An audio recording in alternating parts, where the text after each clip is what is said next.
जय श्री राम दोस्तों, कैसे हो आप सब। आशा करता हूँ कि आप लोग अच्छे ही होंगे। दोस्तों, आज इस वीडियो में मैं जो बात बताने जा रहा हूँ आपको, मैं चाहता हूँ कि आज आप अपनी युवा अवस्था में ही इस बात को जरूर सुन लें। इस कहानी को आप पूरे ध्यान से सुने, क्योंकि अभी आप युवा हैं और आने वाले अपनी वृद्धावस्था में अगर आपने ये बात नहीं जानी तो आगे चल के अपनी वृद्धावस्था में आपको आपके बुढ़ापे में बहुत ही दुख होगा।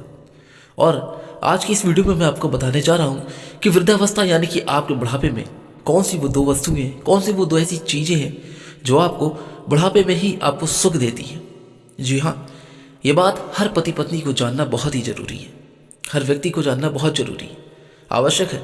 इसलिए दोस्तों, मैं कहता हूँ आपसे कि अपनी युवावस्था में ही आज, बल्कि अभी इस बात को जान लें, ताकि आने वाले अपने वृद्धावस्था में यानी कि बुढ़ापे में आपको दुख का सामना ना करना पड़े।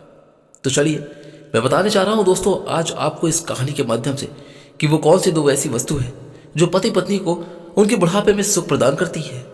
और ये बात बल्कि किसी और ने नहीं, प्रभु श्री राम ने कही है। इसलिए प्रभु श्री राम बताते हैं कि व्यक्ति के जीवन में या पति पत्नी के जीवन में कौन सी वो दो ऐसी वस्तुएं होती हैं जो उसके बुढ़ापे में उसे सुख प्रदान करती हैं। तो आइए जानते हैं दोस्तों आज की इस वीडियो के माध्यम से। लेकिन मेरा आपसे अनुरोध है कि इस वीडियो को बिल्कुल भी स्किप मत कीजिएगा, छोड़िएगा नहीं, वरना आप पूरी बात समझ नहीं पाएंगे और ज्ञान आपको आधा अधूरा ही प्राप्त होगा। इसलिए दोस्तों, मैं कहता हूं कि आधा अधूरा ज्ञान खतरनाक होता है। इसलिए आप पूरी कहानी को सुने और इस ज्ञान को जरूर जानें। दोस्तों, अनुरोध करता हूं कि अगर आप इस वीडियो पे नए हैं, चैनल पे नए हैं, तो प्लीज़ एक बार इस वीडियो को लाइक करके हमारे चैनल को सब्सक्राइब जरूर कर दीजिएगा और कमेंट बॉक्स में जय श्री राम का नारा जरूर लगा दीजिएगा। और हाँ, ज़्यादा से ज़्यादातर इस वीडियो को शेयर भी कीजिएगा, ताकि ये ज्ञान आपके दोस्तों और आपके रिश्तेदारों को भी सही वक्त रहते जल्दी ही मिल जाए। तो चलिए शुरू करते हैं दोस्तों। जय श्री राम दोस्तों, भगवान श्री राम जी ने माता सीता के माध्यम से इस कल्याणकारी कहानी को, इस कथा को सभी मनुष्य जाति को सुनाया है, ताकि बुढ़ापे में सभी मनुष्य जाति सुखी रह सके। एक बार की बात है, भगवान श्री राम और माता सीता जी अपने 14 वर्ष के वनवास के समय में भगवान के पवित्र धाम चित्रकूट में एक कुटिया बनाकर आराम कर रहे थे और मनुष्य जाति के बुढ़ापे के विषय में ही बातचीत कर रहे थे। बातचीत करते करते माता सीता जी के ध्यान में एक प्रश्न आया। तो माता सीता जी ने भगवान श्री राम जी से कहा कि हे प्रभु, मेरे मन में एक प्रश्न है जिसका मैं उत्तर आपसे जानना चाहती हूँ। तब भगवान श्री राम जी कहते हैं कि हे देवी सीता, आप परेशान क्यों हो रही हैं? मुझे बताइए कि वो कौन सा प्रश्न है, मैं आपको उसका उत्तर अवश्य आपको बताऊंगा। तब माता सीता जी कहती हैं कि प्रभु, मेरा प्रश्न यह है कि बुढ़ापे में पति पत्नी को या मनुष्य को कौन सी दो ऐसी चीजें हैं जो उसे सुख प्रदान करती हैं। तब इसमें प्रभु श्री राम जी कहते हैं कि हे देवी सीता, आपने समस्त पूरे मनुष्य जाति के लिए बहुत ही कल्याणकारी प्रश्न पूछा है। यह प्रश्न आपका ऐसा है कि समस्त मनुष्य जाति के लिए बहुत ही उपयोगी है। आपके इस प्रश्न के उत्तर को सुनने मात्र से समस्त मनुष्य जाति का कल्याण ही हो जाएगा। देवी सीता, मैं आपको बताता हूं कि बुढ़ापे में पति पत्नी या मनुष्य के लिए वो कौन सी दो ऐसी चीजें हैं जो सुख प्रदान करती हैं। इस विषय में पति पत्नी के संबंध में बहुत ही कल्याणकारी बातें हैं। यह दो बातें ज्यादातर हर किसी को पता नहीं होती और ना ही किसी से आपने सुना होगा। भगवान श्री राम जी कहते हैं कि देवी सीता, मुख्य रूप से मनुष्य के जीवन में 3 अवस्थाएं आती हैं। पहला उसका बचपन होता है, और दूसरा उसकी जवानी, और तीसरा अंतिम जो पड़ाव होता है वो उसका बुढ़ापा कहलाता है। कहावत है कि जवानी को देख देख बैठी भावे है, बुढ़ापा और मौत बंदे सभी को आवे है। अर्थात इसका मतलब है कि बुढ़ापा और मौत अटल सत्य है। यह एक ऐसा सत्य है कि सभी पर बुढ़ापा भी आएगा और सभी को मौत भी होना निश्चित है। यह एक ऐसा सत्य है कि इसको कोई झुठला नहीं सकता। लेकिन बुढ़ापा भी सबको नसीब नहीं होता, बड़े भाग्यशाली लोगों को ही मिलता है। और जो बुढ़ापे में सुख शांति से रहते हैं वह लोग बड़े ही भाग्यशाली होते हैं। बुढ़ापा एक ऐसी अवस्था है जिसमें बहुत सारे परिवर्तन होते हैं। कुछ लोग पहले से व्यवस्था बनाकर जीते हैं तो उन्हें बुढ़ापे में कोई भी दुख नहीं होता, और जो लोग व्यवस्था नहीं बनाते हैं उन्हें जीवन के इस पड़ाव पर बहुत सी दिक्कतों का सामना करना पड़ता है। कई दुख हैं जो उन्हें झेलने पड़ते हैं। इस पे भगवान श्री राम जी कहते हैं कि सीता, मैं आपको बुढ़ापे में सुखी रहने के मूल मंत्र एक कल्याणकारी कथा के माध्यम से ही बताऊंगा कि कौन सी 2 चीज को छोड़कर और 3 चीज अपनाकर इंसान बुढ़ापे में सुख शांति से रह सकेंगे। जो भी मनुष्य इन बातों को पालन करेगा तो निश्चित ही रूप से उनका बुढ़ापा सुख शांति से बीतेगा। ये जानकारी समस्त मनुष्य जाति के लिए बहुत ही ज्ञानवर्धक है और बहुत ही उपयोगी है। मनुष्य आज जवान है, आज ना सही, परंतु जब बुढ़ापा आएगा तो ये बातें आपको बहुत ही काम आएंगी। समस्त मनुष्य जाति को प्राचीन कथाओं और कहानियों से जुड़े रहना चाहिए। आपने देखा होगा कि बुढ़ापे में बहुत सारे परिवर्तन होते हैं। मनुष्य की सारी कर्म इंद्रियां, ज्ञानेंद्रियां असर छोड़ देती हैं। हाथ पांव काम करना बंद कर देते हैं।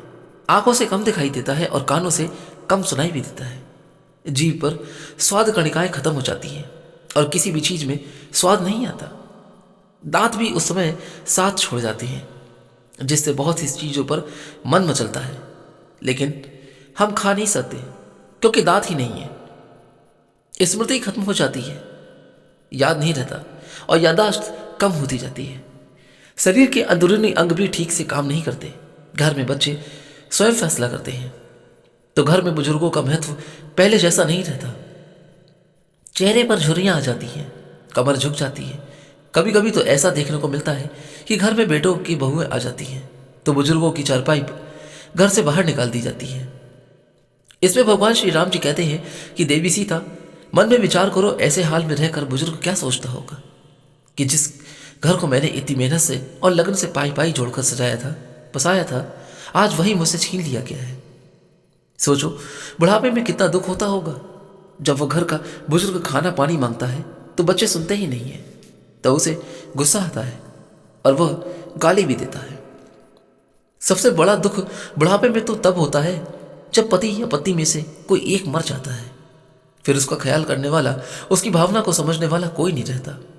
सोचो कि तब वह कितना अकेला और असहाय, दुखी महसूस करता होगा। परंतु यह कहानी सबकी नहीं है, सबके साथ ऐसा नहीं होता। कुछ लोग अपनी वृद्धावस्था को बड़े सुख शांति से व्यतीत करते हैं। वह लोग क्या व्यवस्था बनाते हैं, भगवान श्री राम जी इसी पे बात कर रहे हैं। कहते हैं कि देवी सीता, यही मैं आपको बताना चाह रहा हूं।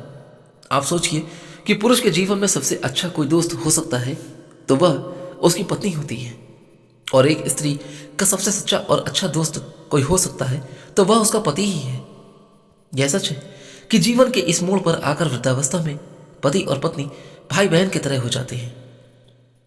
जीवन में लंबे समय तक एक दूसरे के साथ रहते हुए वह एक दूसरे का रूप हो जाते हैं।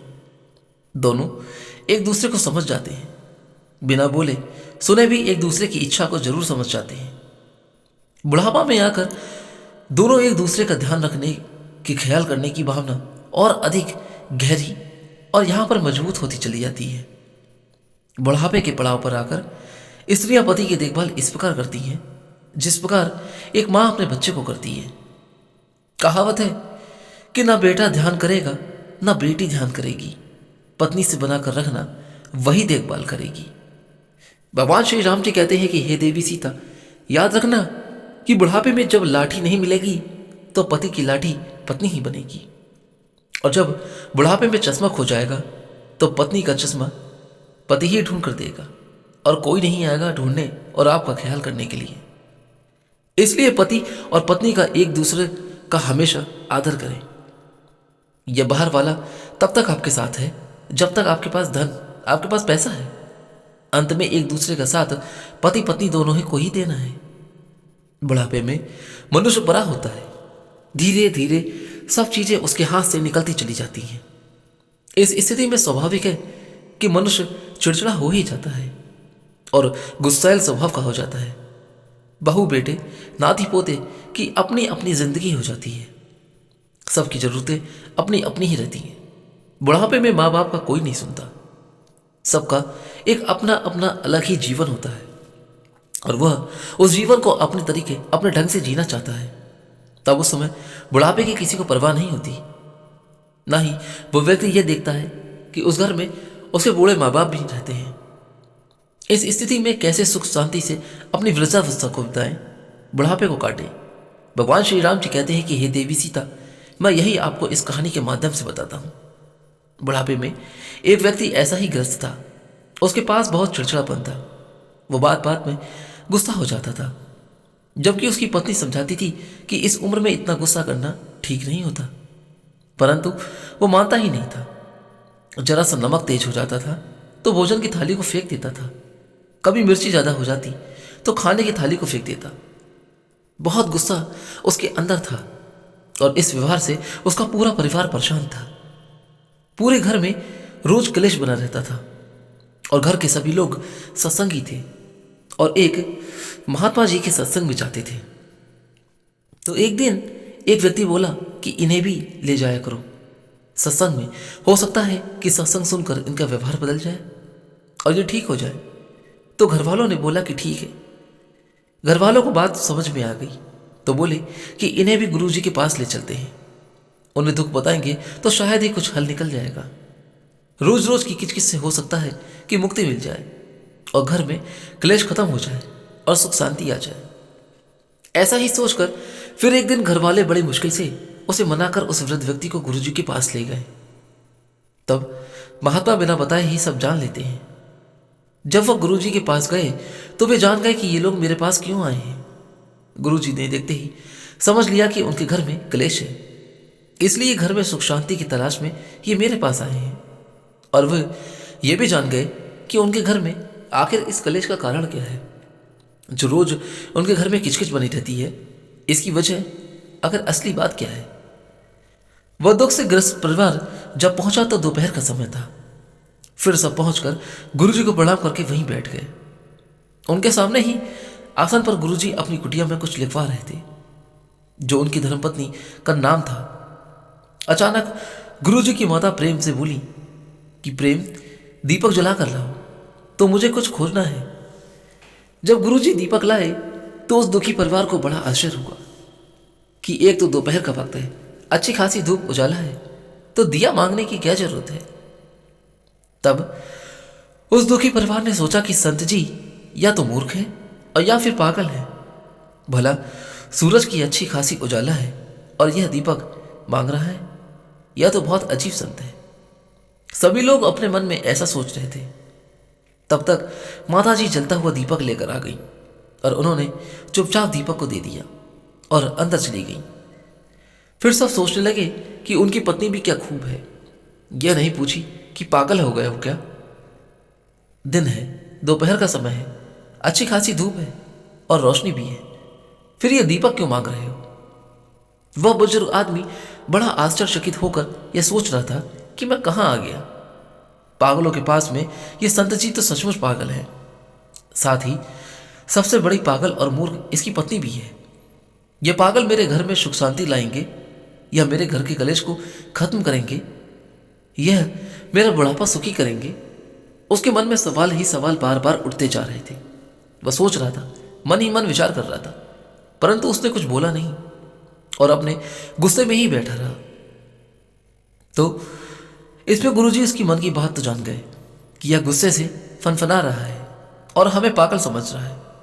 उन्होंने यह भी जान लिया कि गुस्सा इसे इसलिए आ रहा है कि एक भी सवाल क्यों नहीं पूछा इस बेवकूफियत के लिए। गुरुजी सब जान गए थे, परंतु बेपरवाह होकर दीपक की रोशनी में लिखते रहे। उस गुस्सैल बुजुर्ग व्यक्ति ने फुसफुसाया कि यह पागल हमारे जीवन में सुख शांति देगा। हद हद हो गई है, चलो यहां से, मैं अब एक पल भी यहां नहीं रुक सकता। यहां से जल्दी चलो, मुझे नहीं रुकना है यहां। मुझे नहीं चाहिए ऐसा ज्ञान जो कि खुद एक पागल है। इस पे भगवान श्री राम जी कहते हैं कि हे देवी सीता। तो फिर गुरुजी ने सुन लिया था और बोले, क्या बात है भगत जी, कोई दिक्कत है क्या। उस पर बूढ़ा आदमी बनावटी हंसी बनाते हुए बोला कि नहीं नहीं गुरुजी, यहां कोई दिक्कत नहीं है। आपके दर्शन करने आए थे तो हो गए, अब हम जाना चाहते हैं, आज्ञा दीजिए। तो गुरुजी बोले, अरे भाई, तुम हमारे पास आए हो, हमारे अतिथि हो, बिना अतिथि सत्कार के कैसे जाओगे। और उन्होंने माताजी को आवाज दी। माताजी तुरंत आई और हाथ जोड़कर खड़ी हो गई। तब गुरुजी बोले कि ये भक्त जी थोड़ा जल्दी में है और जाना चाहते हैं, जल्दी से 2 गिलास दूध लेकर आओ। तो दुखी परिवार ने मना कर दिया, अरे नहीं गुरुजी, हम घर से भोजन करके आए हैं, दूध की कोई आवश्यकता नहीं है। परंतु गुरुजी बोले कि आप हमारी कुटिया में पहली बार आए हैं, बिना अतिथि सत्कार के कैसे जाएंगे। तब इस पे बूढ़ा आदमी चुपचाप हो गया। फिर पत्नी बिना कुछ बोले, बिना कुछ पूछे अंदर गई और 2 गिलास दूध लेकर वापस आ गई। तब संत जी ने 1 गिलास दूध उस बूढ़े आदमी को दिया और 1 गिलास खुद ले लिया। बाकी लोग वहीं पर चुपचाप बैठे रहे। तो जैसे ही उस बूढ़े आदमी ने दूध का 1 घूंट मारा तो दूध इतना नमकीन और कड़वा था कि उसकी उल्टी करने का मन हो गया। दूध में नमक ही नमक लग रहा था। उसका मन हुआ कि दूध को इस संत के सिर में फेंक दूं। उसका तो रोज का यही स्वभाव था। कभी मिर्च ज्यादा हो जाए तो खाने की थाली फेंक देता था, कभी नमक ज्यादा हो जाता तो भोजन की थाली को फेंक देता था। उसके मन में इतना चिड़चिड़ा और इतना गुस्सापन था कि वो अक्सर अपने घर में ऐसा ही व्यवहार करता था। इस पे गुरुजी सब जानते थे, तो उसने गुरुजी को गुस्से से देखा। गुरुजी तो बड़े सहज भाव से दूध पी रहे थे। उनके चेहरे पर ऐसा कोई भी भाव नहीं था। बुजुर्ग आदमी अंदर से जल गया। इस पर बोला, कुछ नहीं, परंतु वो मन ही मन बोला कि आज मेरा ये बालक मुझे यहां पर लेके आया है, पर यह महात्मा तो सचमुच कोई बड़ा पागल लगता है। हद हो गई है। और गिलास वहीं पर रख दिया और गुरुजी से बोले, संत जी आप आज्ञा दें तो हम चलते हैं यहां से। तो कबीरदास जी बोले कि शायद तुम कोई दुख लेकर आए थे, परंतु तुम अपने आने का कारण तो नहीं बताए हो। ऐसे कैसे जाओगे? कोई दिक्कत हो तो बताओ, शायद हम कोई हल निकाल पाएंगे। तो फिर बूढ़ा आदमी बोला कि संत जी छोड़िए, आप क्या हल निकालेंगे? आए तो थे हम दुख को लेकर, परंतु अब जा रहे हैं, हम सब देख लिए, आपके बस की बात नहीं है। तब गुरुजी ने कहा, अरे जब दुख लेकर आए थे तो बताने में क्या हर्ज है? बताओ तो, दुख क्या है? हो सकता है कि कोई समाधान निकाला जाए। इस पर बूढ़ा आदमी बोला, पूछते हो तो बात ही बता देता हूं। वैसे मुझे लगता तो नहीं है कि तुम्हारे पास कोई हल होगा इसका। जब गुरुजी ने बार बार पूछा तो उस बूढ़े आदमी ने बोला कि सुनो, मेरे घर में कोई मेरी इज्जत नहीं करता, सब मुझे गलत ही कहते हैं। घर में बड़ी कलेश और अशांति है। मुझे अपने घर में शांति और समृद्धि चाहिए, इसलिए आपके पास आया था। परंतु आपकी मूर्खता को देखकर मुझे पक्का विश्वास हो गया है कि आपके पास मेरे दुख का कोई भी हल नहीं है। मेरे घर में शांति लाने के लिए आप कुछ भी नहीं कर पाएंगे, क्योंकि मुझे लगता है कि आपके अंदर भी बेवकूफियत वाली ही हरकतें हैं। इस पर गुरुजी मुस्कुराए और बोले, हम जानते हैं कि तुम्हारे घर में अशांति और कलेश रहने का कारण क्या है, परंतु शायद अभी तुम समझ नहीं हो। तो गुरुजी ऐसा बोले तो वो बूढ़ा आदमी बोला कि वो गजब की बात है, आपने हल भी बता दिया, परंतु जब से हम आए हैं तब से आपने एक शब्द तक नहीं बोला है। इस पर गुरुजी कहते हैं कि सुनो, याद करो जब तुम आए थे तो मैं तुम्हारे सामने ही अपनी पत्नी से जलता हुआ दीपक मंगाया था, है ना? उसने बोला कि हाँ मंगाया तो था। गुरुजी कहते हैं कि मेरी पत्नी ने तुरंत मेरी आज्ञा का पालन किया और बिना कुछ पूछे बिना कुछ बोले हमारी आज्ञा का पालन करते हुए जलता हुआ दीपक लेकर आई। उन्होंने यह तक नहीं पूछा कि दोपहर है, फिर दीपक की क्या जरूरत है। उन्होंने वही किया जो हमने उसको बोला। कोई सवाल तो नहीं किया ना, कोई रोक टोक तो नहीं किया ना। बूढ़ा आदमी बोला कि हाँ, इसी का तो मुझे ताज्जुब है। तब गुरुजी बोलते हैं कि उसके बाद फिर हमने दूध मंगाया। हम जानते हैं कि हमारी पत्नी ने शक्कर की जगह पर दूध में बहुत सारा नमक डाल दिया था और दूध बहुत कड़वा था, इतना कड़वा कि तुमसे पिया नहीं गया।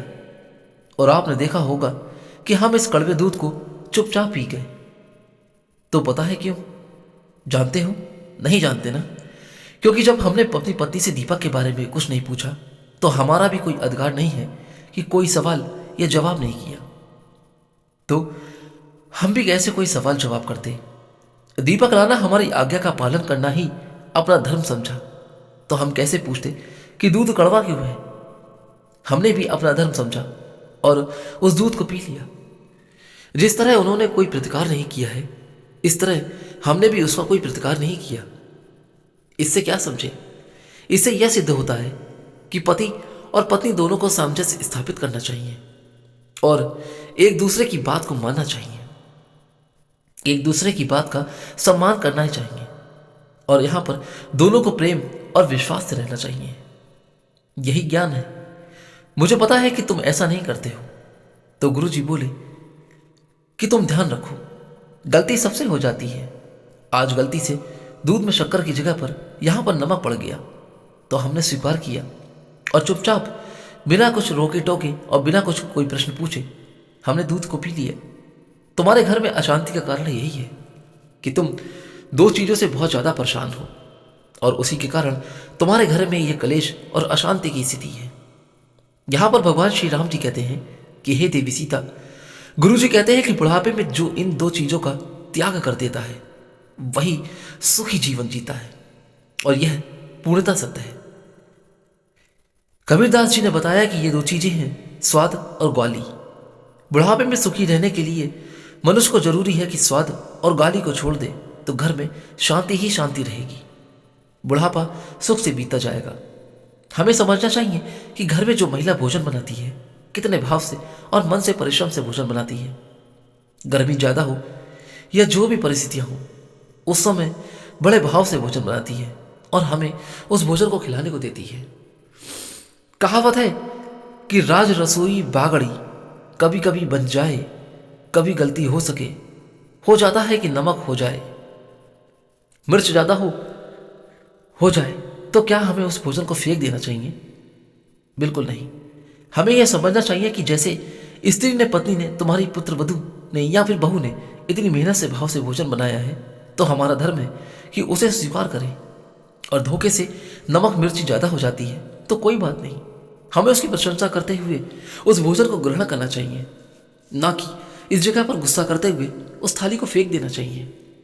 यही कारण है कि तुम्हारे घर में अशांति छाई हुई है और उसे प्रेम शब्दों से समझना है, ना कि उसे गाली देकर उसके दिलों में हताश पहुंचाना है।